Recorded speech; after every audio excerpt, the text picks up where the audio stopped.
This segment brought to you in association with Burger King.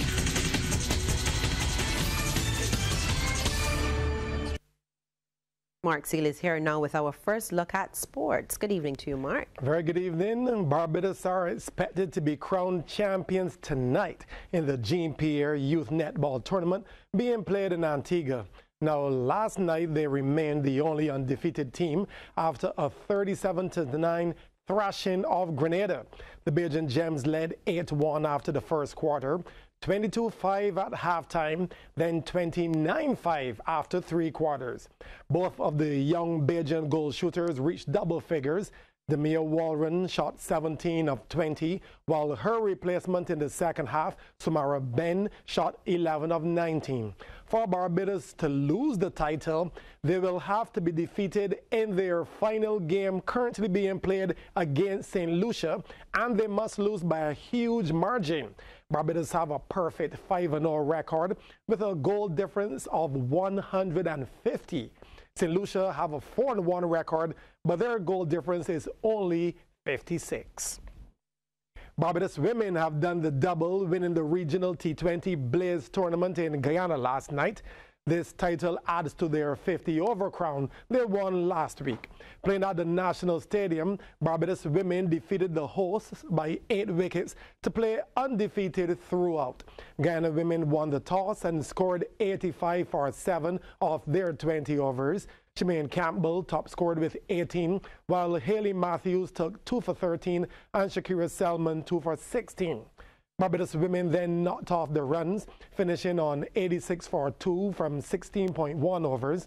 Deandra Dottin top scored with 37 not out, inclusive of 6 fours and a 6, while Kaisia Knight was unbeaten on 30 with 2 fours and a 6. Those two putting on 58 for the third wicket. The double crown champions returned home this evening.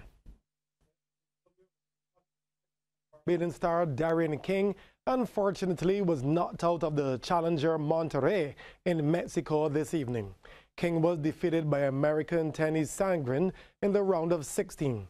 King lost the first set 7-6, but came back to take the second 6-4.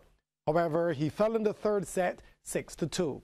King had progressed to this round after beating another American, Evan King, 4-6, 7-6, 6-1. This was in the round of 32 on Tuesday. A team of 11 special needs students and 6 teachers are back home from Trinidad and Tobago after taking part in the PowerGen Special Children's Fun Day and Sports. The group recently shared their experiences with members of the media, including CBC's Anne-Marie Burke. Let the pictures tell the tale. The Barbados Special Needs team that recently traveled to the Twin Island Republic of Trinidad and Tobago for the PowerGen Special Children Fun Day and Sports not only represented the country well, capturing 22 bronze medals, but they had fun doing it. The team was part of the over 2,000 special needs athletes who participated in the Fun Day. And having returned to the island, they're still gloating in the experience, which was more than just a competition and camaraderie, but some important partnerships were fostered. It was not only about the games, but it was also the exposure to the culture in which the children would have received. We visited a school, Point of Peer Special School. That was a wonderful experience. It was having the opportunity to see what their schools are like, to interact with their teachers. We even formed bonds with some of the teachers. We received emails, and we are able to communicate with the teachers back and forth using our phones and emails and different methods of communication. And we look forward to doing this again next year. As part of the cultural element, there was a costume parade, and the Bajan athletes depicted a Zulu warrior theme designed by teacher Carlton Thompson. This year we looked at Zulu warriors going partying or having fun.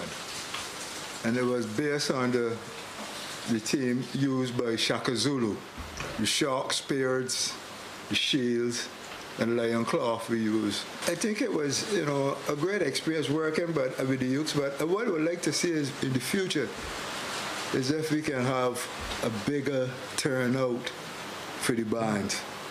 Then we will make a bigger impression and we'll be able to come back home with one of the big gold trophies that delude us for so many years since we've been going. But it's also experience working with the children and getting the costumes together.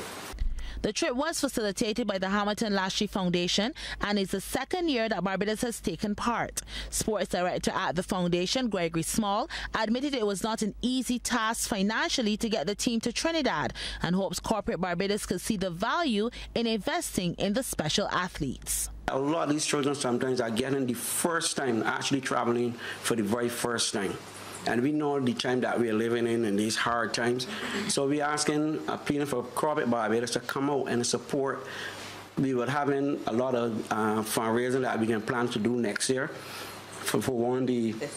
For the walk, the walk, we would like to see a bigger crowd. Actually, we did the walk for the first time. We think it was a success, but we believe that corporate Barbados and everybody need to come out and support all these fundraisers. Given the success in this year's participation, Team Barbados is already in full planning and execution mode for next year's competition. Anne-Marie Burke, CBC Sports.